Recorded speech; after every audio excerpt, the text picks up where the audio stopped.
ठाण्यात अनधिकृत बांधकामांप्रमाणेच अनधिकृत आणि धोकादायक होर्डिंगचे पेव फुटले असून निवडणूक काळातही ठाणे महापालिकेनं यावर तातडीनं आणि कठोर कारवाई करावी अशी मागणी आमदार संजय केळकर यांनी केली आहे.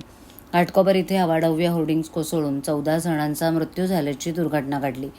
या पार्श्वभूमीवर आमदार संजय केळकर यांनी दुःख व्यक्त करतानाच ठाण्यातील अनधिकृत बांधकामं, अनधिकृत होर्डिंग्ज आणि त्यांना पाठीशी घालणाऱ्या अधिकाऱ्यांबाबत संताप व्यक्त केला. याबाबत पत्रकारांशी बोलताना केळकर म्हणाले की ठाण्यात अनधिकृत बांधकामांप्रमाणेच धोकादायक होर्डिंगचा प्रश्न गंभीर झालाय. मुख्यमंत्र्यांनी अशा होर्डिंगचं सर्वेक्षण करून धोकादायक आणि अनधिकृत होर्डिंग्ज तातडीनं हटवून संबंधितांवर कारवाई करण्याचे आदेश दिलेत. ठाणे महापालिकेनं देखील याबाबत मागे राहू नये. निवडणूक असली तरी प्रशासनानं शहरात सर्वेक्षण करून धोकादायक आणि अनधिकृत होर्डिंग्जवर कारवाई करावी अशी मागणी त्यांनी केली आहे. पत्रकारांनी विचारलेल्या प्रश्नाला उत्तर देताना केळकर म्हणाले की एखाद्या होर्डिंगमुळे मेट्रोचं काम रखडलं असेल आणि ते अनधिकृत असेल तर त्यावर तात्काळ कारवाई करण्यासाठी मी प्रशासनाकडे पाठपुरावा करेन.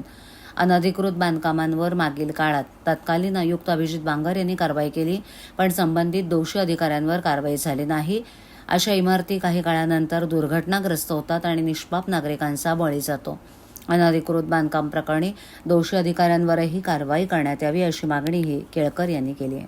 नाही, या होल्डिंग असो किंवा कुठलाही शेड असो, याच्या संबंधामध्ये त्या ठिकाणच्या प्रभाग समिती असतील, तिथले सहाय्यक आयुक्त, उपायुक्त असतील, यांनी दक्ष राहण्याची गरज आहे.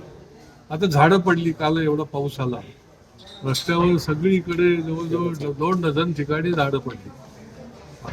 आता निवडणुकीच्या काळात अधिकारी निरनिराळ्या कामामध्ये व्यस्त असतील, पण निवडणूक संपता क्षणी ताबडतोब या झाडांच्या संबंधामधल्या ज्या रस्त्यावर जे दुतर्फा झाडं आहेत त्यांच्या फांद्या, त्याची छाटणी, सोसायटीमधल्या झाडांच्या फांद्यांची छाटणी करते. कॉस्टली आहे, सोसायट्यांना परवडत नाही, ती तशाच राहतात झाडं आणि मग ते झाडांच्या फांद्या पडतात, गाडीचं नुकसान होतं, मनुष्यवध होतो, मनुष्य त्या ठिकाणी तो देखील मृत्युमुखी पडतो.